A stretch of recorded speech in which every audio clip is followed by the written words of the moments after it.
Hello friends, welcome to focus study. आज है 4 मई 2020 और आज हम डिस्कस करेंगे 4 मई का द हिंदू न्यूज़पेपर। अगर आप फर्स्ट टाइम हमारे यूट्यूब चैनल पे आ रहे हैं तो चैनल को सब्सक्राइब कर सकते हैं और जब भी सब्सक्राइब करें बेल बटन को जरूर प्रेस करें ताकि वीडियोस के रेगुलर नोटिफिकेशन आपको मिलते रहें। तो चलिए स्टार्ट करते हैं आज की न्यूज़ से। और इससे पहले कल के क्वेश्चंस देख लेते हैं। पहला क्वेश्चन था, headquarter of Asian development bank is located in which city. Asian development bank का हेडक्वार्टर किस सिटी में था? तो इसके ऑप्शन थे टोक्यो, बीजिंग, मनीला और ढाका। सही आंसर है सी, मनीला। फिलीपींस में एडीबी का हेडक्वार्टर है। सेकंड क्वेश्चन था, global terrorism index is release by which organisation. किस ऑर्गेनाइजेशन के द्वारा ग्लोबल टेररिज्म इंडेक्स रिलीज किया जाता है? Stockholm institute of peace and economic research, institute of economic peace and economic research, observer research foundation और world economic forum. तो सही answer था institute of economics and peace, जो कि सिडनी ऑस्ट्रेलिया में है। सिडनी ऑस्ट्रेलिया का इंस्टीट्यूट है, institute of economic and peace, और ये ग्लोबल टेररिज्म इंडेक्स रिलीज करता है। तो ये थे क्वेश्चन। फर्स्ट न्यूज़ है, central health teams to monitor 20 districts with heavy case load.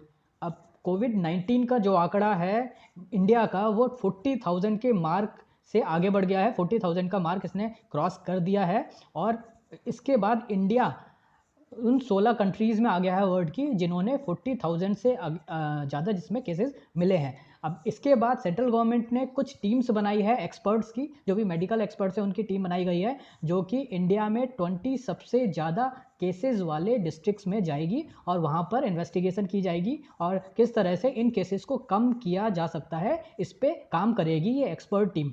अभी करंटली अगर हम हेल्थ मिनिस्ट्री का डेटा देखें तो करंटली करीब 28,070 एक्टिव केसेस हैं इंडिया में, जिसमें से 10,886 वो पेशेंट्स हैं जो ऑलरेडी रिकवर कर चुके हैं। टोटल केसेस की संख्या 40,000 से ज़्यादा है और ये इन्फॉर्मेशन दी गई है मिनिस्ट्री ऑफ हेल्थ के द्वारा। जो सबसे ज़्यादा केसेस हैं वो मेजरली 3 स्टेट्स और यूटी में देखे जा रहे हैं, महाराष्ट्र, गुजरात और दिल्ली। तो महाराष्ट्र, गुजरात और दिल्ली में सबसे ज़्यादा केसेस देखने को मिल रहे हैं। यहाँ पर जो ग्राफ दिया गया है ये भी बताता है स्टेट्स में, वो स्टेट जिनमें सबसे ज़्यादा हाई फैटेलिटी रेट है, यानी सबसे ज़्यादा मरने की संख्या है लोगों में, वो है गुजरात, फिर यूपी और फिर वेस्ट बंगाल। तो इन स्टेट्स में सबसे ज़्यादा फैटेलिटी देखी गई है। सबसे कम फैटेलिटी है बिहार में। बिहार के बारे में ये भी बोला जा रहा है क्योंकि वहाँ पर टेस्टिंग बहुत ही कम हुई है, जिसके कारण बहुत कम जो केसेस हैं वो सामने आए हैं। इस कारण से भी बिहार में फैटेलिटी रेट कम आ रहा है, बट केरला और तमिलनाडु में फैटेलिटी रेट कम है। इन दोनों स्टेट्स में काफ़ी ज़्यादा संख्या में कोरोना वायरस के इन्फेक्टेड लोग मिले थे, लेकिन फिर भी फैटेलिटी काफ़ी कंट्रोल है। तो काफ़ी अच्छे से मैनेज किया गया इन दो स्टेट गवर्नमेंट्स के द्वारा कोरोना वायरस के जो इन्फेक्शन है उसको। जो स्टेट्स हैं जिनमें सबसे ज़्यादा केसेस देखने को मिले हैं वो तो हो गए महाराष्ट्र, गुजरात और दिल्ली।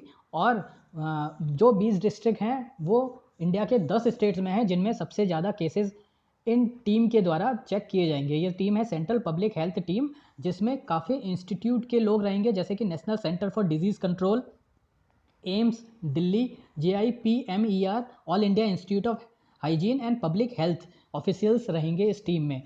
इन केसेस के बाद इंडिया उन 3 कंट्रीज़ में आ गया है जिनमें जो टोटल काउंट है कोविड-19 का कंफर्म इन्फेक्शन वो 40,000 से 50,000 के बीच में है। ये 3 कंट्रीज़ हैं, नीदरलैंड, पेरू और बेल्जियम। तो इन 3 कंट्रीज़ के अब लेवल पे इंडिया आ गया है जिनमें 40,000 से ज़्यादा केसेस की रेंज अभी के टाइम में देखने को मिली है।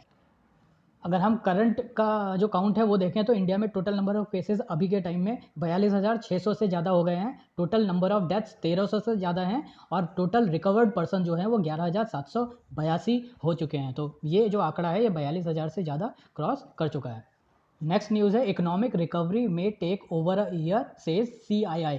CII के द्वारा ये बोला गया है कि इंडिया की जो इकोनॉमिक रिकवरी है उसको वापस आने में, रिकवर करने में करीब करीब 1 साल लगेगा। CII क्या है? ये कॉन्फेडरेशन ऑफ इंडियन इंडस्ट्री है, इंडिया की इंडस्ट्रीज़ का एक ग्रुप है जिसके द्वारा ये बोला गया है। अब कंट्री की जो जितने भी हाई परफॉर्मिंग इकोनॉमिक डिस्ट्रिक्ट हैं उनको एक नए रूल के साथ चलाया जाना चाहिए लॉकडाउन 3 में। यानी लॉकडाउन का जो 3rd फेज़ है इसमें इकोनॉमिक डिस्ट्रिक्ट्स के लिए थोड़े रूल इकोनॉमिक एक्टिविटीज़ के लिए इजी किए जाने चाहिए, ये डिमांड की है CII ने।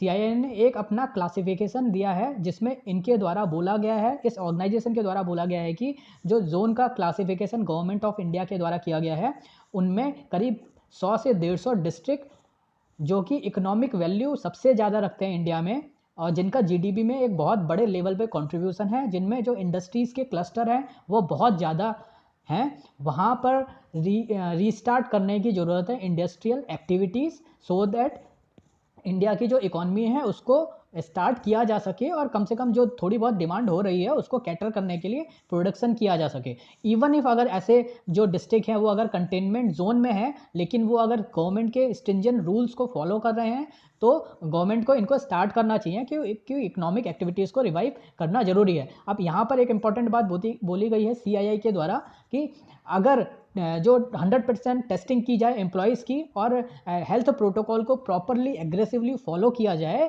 तो उसका कॉस्ट शटडाउन के कॉस्ट से कम आता है। इसलिए इंडस्ट्री अगर पूरी तरह फॉलो कर रही है मेडिकल प्रोटोकॉल्स को और पूरी तरीके से अपने एम्प्लॉयज़ की टेस्टिंग कर रही है तो उनको इंडस्ट्रियल एक्टिविटीज़ स्टार्ट करने की का अप्रूवल दिया जाना चाहिए। तो एक तरह से डिमांड की गई है सीआईआई के द्वारा कि इकोनॉमिक एक्टिविटीज़ को दोबारा से रिलैक्स तरीके से ओपन किया जाए।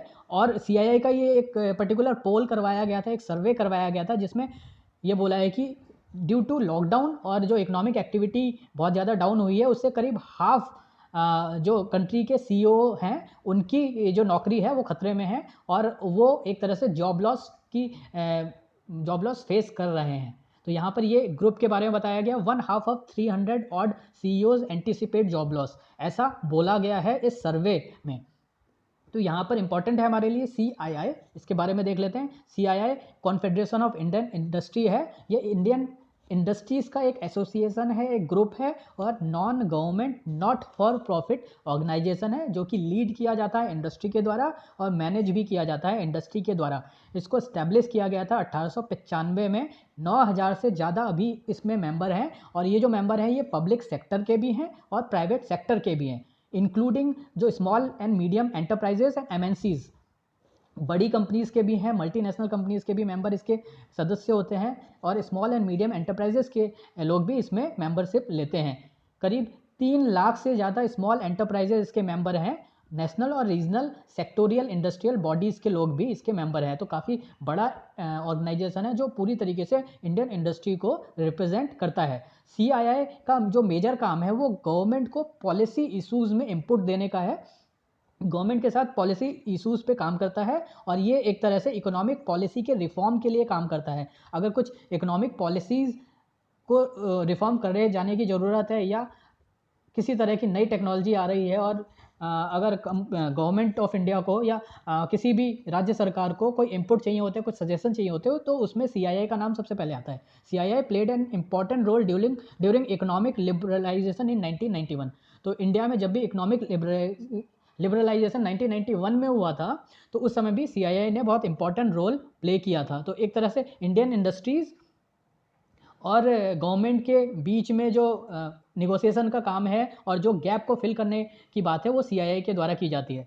इसका हेडक्वार्टर नई दिल्ली में है। नेक्स्ट न्यूज़ है Javadekar slams report on press freedom.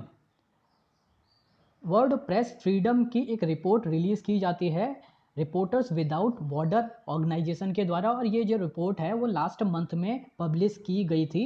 और वर्ल्ड प्रेस फ्रीडम की रिपोर्ट प्रेस की फ्रीडम किसी कंट्री में कितनी दी जा रही है गवर्नमेंट के द्वारा, इस बात को रिपोर्ट करती है और अपने डेटा के हिसाब से वर्ल्ड की कंट्रीज़ को रैंक किया जाता है रिपोर्टर्स विदाउट बॉर्डर के द्वारा। अब यहाँ पर वर्ल्ड प्रेस फ्रीडम की बात की जा रही है तो ये जो बात है 3 मई को की गई, क्योंकि वर्ल्ड प्रेस फ्रीडम डे मनाया जाता है 3 मई को। 3 मई को वर्ल्ड प्रेस फ्रीडम डे मनाया जाता है। इसी कारण से एक प्रोग्राम में जो यूनियन इंफॉर्मेशन ब्रॉडकास्टिंग मिनिस्टर है उनके द्वारा स्लैम किया गया प्रेस फ्रीडम रिपोर्ट को, क्योंकि इंडिया की जो रैंकिंग है थोड़ी सी डाउन हुई है। अभी सबसे पहले हम देख लेते हैं कि ये जो रिपोर्ट है और ये जो ऑर्गेनाइजेशन है वो क्या काम करता है। प्रेस फ्रीडम इंडेक्स एक एनुअल रैंकिंग है कंट्रीज़ की जो कि कंपाइल और पब्लिश की जाती है रिपोर्टर्स विदाउट बॉर्डर के द्वारा, based upon organisations own assessment of countries press freedom record in previous year. यानी कि अगर इस साल जो रिपोर्ट लाई गई है, जो इंडेक्स लाया गया है, वो पिछले साल कंट्रीज़ का कैसा परफॉर्मेंस रहा है प्रेस की फ्रीडम को लेकर उसको बताता है।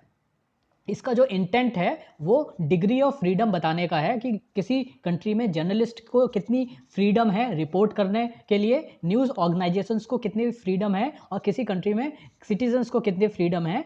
और इसके अलावा ऑफिशियल्स के द्वारा जर्नलिस्ट को और न्यूज़ ऑर्गेनाइजेशन को कितनी फ्रीडम दी जाती है उनकी न्यूज़ रिपोर्टिंग के रिगार्डिंग, और ऑफिसर्स कितना फ्रीडम को रिस्पेक्ट करते हैं। रिपोर्टर्स विदाउट बॉर्डर इसमें केवल प्रेस फ्रीडम की जो डेटा है उसी को रिपोर्ट करता है। ये एक तरह से क्वेश्चनेरियर फॉर्म में होता है जिसमें क्वेश्चंस पूछे जाते हैं डाइवर्सिटी के बारे में, मीडिया के फ्रीडम के बारे में, सेल्फ सेंसरशिप का एनवायरनमेंट किसी कंट्री में है कि नहीं, लेजिस्लेटिव फ्रेमवर्क कैसे हैं, कानून किस तरह के हैं जो कि मीडिया को कितना फ्रीडम देते हैं, कितनी ट्रांसपेरेंसी है, इन सारी चीज़ों को लेकर लीगल फ्रेमवर्क मीडिया की फ्रीडम को कितना रिस्पेक्ट करता है या कुछ पेनल्टी लगाता है, ये किस लेवल तक पेनल्टी होती है, और इवन इंटरनेट की फ्रीडम कितनी दी जाती है, इंटरनेट कहीं बार बार बंद तो नहीं किया जाता है या इंटरनेट को कितना फ्रीली ओपन छोड़ा जाता है। इन सारे पैरामीटर्स को देख के वर्ल्ड प्रेस फ्रीडम रिपोर्ट बनाई जाती है इस ऑर्गेनाइजेशन के द्वारा। ये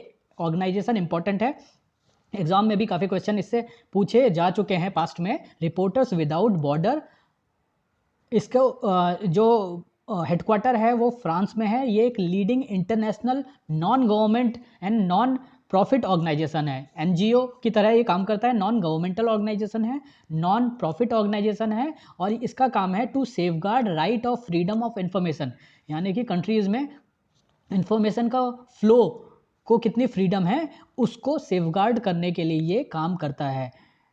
और it is mandate to promote free independent and pluralistic journalism to defend media workers. इसकी स्थापना की गई थी 1985 में और इसका हेडक्वार्टर पेरिस फ्रांस में है। और इस रिपोर्ट में इंडिया की जो रैंक है वो 142 बताई गई है आउट ऑफ 180 कंट्रीज़। तो 180 कंट्री में इंडिया की जो प्रेस फ्रीडम रैंकिंग है वो 142 है।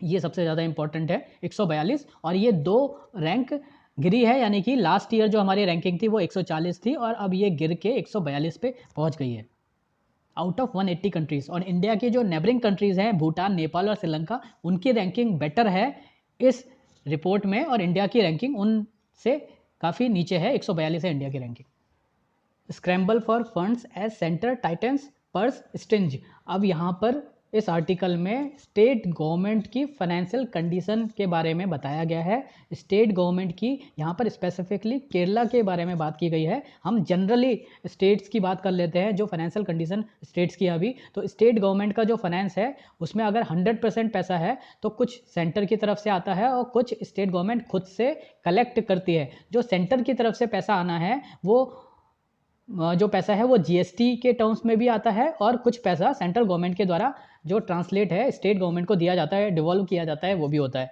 और ये जो अभी पैसा है वो सेंट्रल ने अपनी तरफ से पैसा जो जीएसटी के ड्यूज़ देने थे स्टेट गवर्नमेंट को वो प्रॉपरली ट्रांसफ़र नहीं किए, रुक गया। इसके अलावा जो स्टेट गवर्नमेंट के खुद के टैक्स कलेक्शन होते हैं उसमें मेजर है पेट्रोलियम पे टैक्स, दूसरा है अल्कोहल पे टैक्स, तीसरा है स्टैम्प ड्यूटीज़ जो लगाती है स्टेट्स की सरकार प्रॉपर्टी के पेपर्स पे या किसी मूवेबल और इमूवेबल प्रॉपर्टी पे, और इसके बाद जो रजिस्ट्रेशन होता है व्हीकल्स का उन पे भी टैक्स लिया जाता है। तो ये जो सारे फैक्टर्स है स्टेट गवर्नमेंट के टैक्स के वो रुके हुए थे अभी तक। पेट्रोलियम प्रोडक्ट की जो सेल है वो बहुत ही कम हो गई थी क्योंकि लॉकडाउन की कंडीशन है, लोग घरों से बाहर ही नहीं जा रहे हैं, तो पेट्रोलियम का जो पेट्रोल डीजल का कंजप्शन है वो बहुत डाउन हो गया था, जिसके कारण इससे आने वाला जो टैक्स है स्टेट गवर्नमेंट को वो कम हो गया था।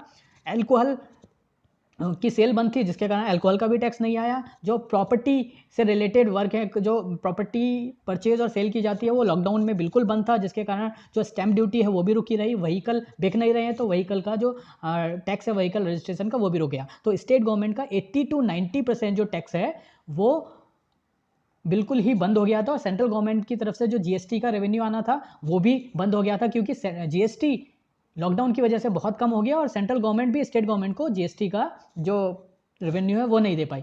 अब ऐसी कंडीशन में स्टेट गवर्नमेंट के पास केवल एक ही ऑप्शन बचता है और वो है बोरोइंग, मार्केट बोरोइंग, मार्केट से बोरो किया जाए। अब यहाँ पर पिक्चर में आता है FRBM एक्ट। FRBM एक्ट एक एक्ट है जो स्टेट और सेंट्रल गवर्नमेंट के फाइनेंशियल डिसिप्लिन को बताता है और इसके अकॉर्डिंग जो गवर्नमेंट का फिस्कल डेफिसिट है वो 3% टारगेट पे रखा गया है। जो हमारा रिसेंट बजट था उसमें ये जो टारगेट है वो 3.5% रखा गया था।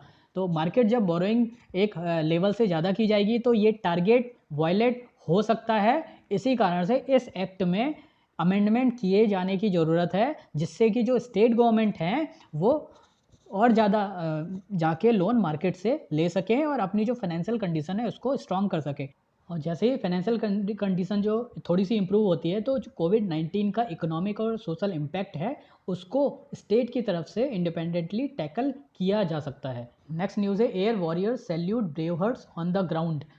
इंडियन एयरफोर्स के कुछ फाइटर जेट्स के द्वारा इंडिया के ईस्ट वेस्ट और नॉर्थ साउथ सिटीज़ तक जो विमान है वो फ्लाई किया गया। तो इसमें इम्पॉर्टेंट है इन जो फाइटर जेट्स का नाम ये है सुकोई 30 MKI, मिग 29 और Jaguar fighter jet C-130 transport aircraft. और ये एक्सरसाइज ऑल कोरोना वॉरियर्स को ग्रेटिट्यूड शो करने के लिए आर्म फोर्सेस के द्वारा की गई। तो यहाँ पर इंडिया के जो कॉर्नर्स हैं उनको टच किया गया। तो ये जो जो कॉर्नर्स टच किए गए इन फाइटर जेट्स के द्वारा, पहला है C-130 जिसने नॉर्थ से साउथ उड़ान भरी और दूसरा है सुखोई 30 MKI जिसने ईस्ट से वेस्ट डिब्रूगढ़ से अहमदाबाद तक उड़ान भरी। Sukhoi 30 MKI।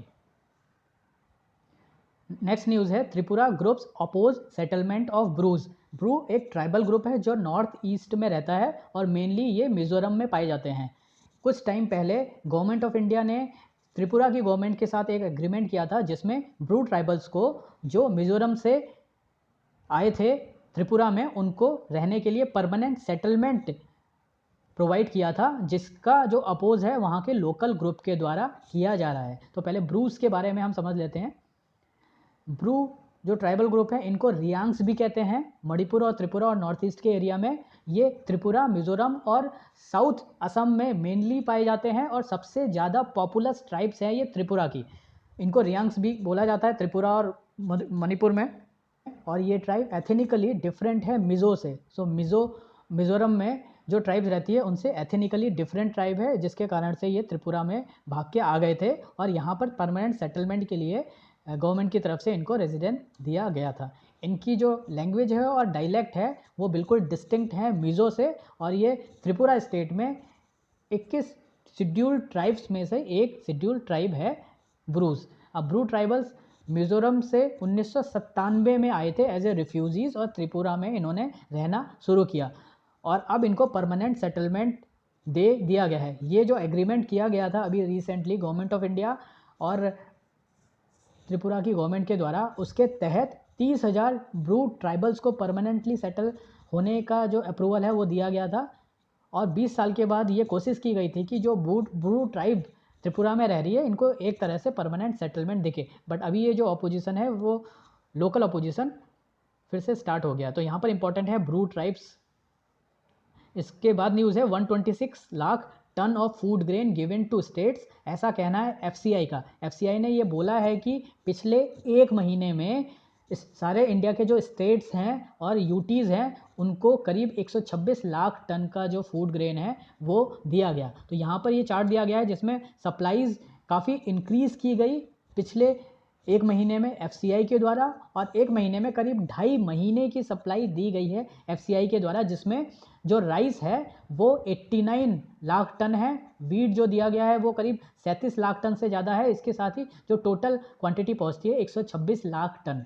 FCI रेगुलर और एवरेज महीने में जो नॉर्मल कंडीशन में जो महीना होता है उसमें करीब 50 लाख टन का जो फूड ग्रेन है वो स्टेट्स और यूनियन टेरिटरीज़ को अलग अलग स्कीम के तहत देता है पर मंथ, और इस बार 50 लाख टन से ज़्यादा 126 लाख टन दिया है। ये जो स्कीम है जिसके तहत ये जो फूड ग्रेन है उनका डिस्ट्रीब्यूशन किया जाता है वो जो स्कीम्स हैं वो है नेशनल फूड सिक्योरिटी एक्ट, दूसरा है प्रधानमंत्री गरीब कल्याण अन्न योजना, और इसके अलावा जो national food security act card holder नहीं हैं उनको भी ये फूड दिया जाता है। और कुछ स्टेट्स गवर्नमेंट्स की और ओपन मार्केट की जो सेपरेट स्कीम है उनके तहत भी ये जो काम है वो किया जाता है FCI के द्वारा। तो ये 50 लाख टन से बढ़ाकर पिछले एक महीने में करीब 126 लाख टन किया गया, ऐसा कहना है FCI का। इसमें सबसे ज़्यादा फूड गया है नॉर्थ की जोन को, सबसे ज़्यादा पॉपुलेशन भी नॉर्थ में है, जिसके कारण जो फूड ग्रेन डिस्ट्रीब्यूशन है वो नॉर्थ में सबसे ज़्यादा है। अब यहाँ पर दो चीज़ें इंपॉर्टेंट है, एक तो ये जो टोटल क्वांटिटी है वो इंक्रीज़ की गई है, दूसरा प्रधानमंत्री गरीब कल्याण अन्न योजना, ये योजना अभी रिसेंटली गवर्नमेंट के द्वारा स्टार्ट की गई थी और ये लॉकडाउन फेज़ में जो लोग हैं उनको ज़्यादा फूड ग्रेन देने के लिए स्टार्ट की गई थी। 3 महीने का ये टारगेट टाइम लेकर चला था इस स्कीम के द्वारा और ये टारगेट टाइम है अप्रैल, मई और जून के लिए। तो अभी बेसिकली ये स्कीम क्या है, प्रधानमंत्री गरीब कल्याण अन्न योजना के अंतर्गत जो भी नेशनल फूड सिक्योरिटी एक्ट के बेनिफिशियरी हैं उनको 5 किलो का फूड ग्रेन हर महीना फ्री ऑफ कॉस्ट दिया जाएगा 3 महीने तक। ये है प्रधानमंत्री गरीब कल्याण अन्न योजना। 3 महीने तक नेशनल फूड सिक्योरिटी एक्ट के थ्रू जितने भी बेनिफिशियरी आइडेंटिफाई किए गए हैं या नेशनल फूड सिक्योरिटी के तहत जितने लोगों को 5 किलो का जो राशन है हर महीने दिया जाता है, उन लोगों को 5 किलो का एक्स्ट्रा राशन हर महीने 3 महीने तक फ्री ऑफ कॉस्ट दिया जाएगा और ये स्कीम ही कहलाती है प्रधानमंत्री गरीब कल्याण अन्न योजना। ये 3 महीने के लिए लॉकडाउन के पीरियड के लिए स्टार्ट की गई थी गवर्नमेंट के द्वारा। अब यहाँ पर FCI की बात की जा रही है, हम FCI के बारे में देख लेते हैं। FCI food corporation of India है और ये ऑर्गेनाइजेशन गवर्नमेंट ऑफ इंडिया के द्वारा रन किया जाता है, गवर्नमेंटल ऑर्गेनाइजेशन है और ministry of consumer affairs food and public distribution के अंतर्गत एक स्टैट्यूटरी बॉडी की तरह काम करता है। तो ये एक एक्ट से बनाया गया है इसलिए स्टैट्यूटरी बॉडी है और ministry of consumer affairs food and public distribution के अंतर्गत ये अपना काम करता है। इसके जो हेड है वो चेयरमैन कहलाते हैं और इसको इस्टेब्लिश किया गया था 1965 में, 1965 में इसको इस्टेब्लिश किया गया था। पहले इसका जो हेडक्वार्टर था वो था चेन्नई और बाद में इसको शिफ्ट कर दिया गया न्यू दिल्ली। तो ये थे आज की न्यूज़ आर्टिकल्स। आई होप कि आपको पसंद आया होगा और एंड करने से पहले आज के क्वेश्चंस देख लेते हैं। इन क्वेश्चंस का आंसर आपको कमेंट सेक्शन में बताना है और इसका आंसर कल के वीडियो में स्टार्टिंग में दिया जाएगा। पहला क्वेश्चन है, who is appointed India's next permanent representative to United Nation. अभी रिसेंटली गवर्नमेंट ऑफ इंडिया ने यूनाइटेड नेशन के लिए एक परमानेंट रिप्रेजेंटेटिव एस्टेब्लिश किए थे, अपॉइंट किए थे, तो वो कौन है? सैयद अकबरुद्दीन, TS तिरुमूर्ति, अर्जुन पुरी या फिर हरदीप सिंह पुरी। दूसरा क्वेश्चन है, Mahatma Gandhi national rural employment guarantee act कब इफेक्टिव हुआ, किस ईयर में ये इफेक्टिव हुआ? 2005 में, 2006 में, 2007 में या फिर 2008 में? तो इन क्वेश्चन का आंसर कमेंट सेक्शन में आप दीजिए और आई होप कि आपको पसंद आया होगा। अगर आपको पसंद आया तो वीडियो को लाइक करें, शेयर करें, सब्सक्राइब करें और कमेंट भी करें। Thanks for watching.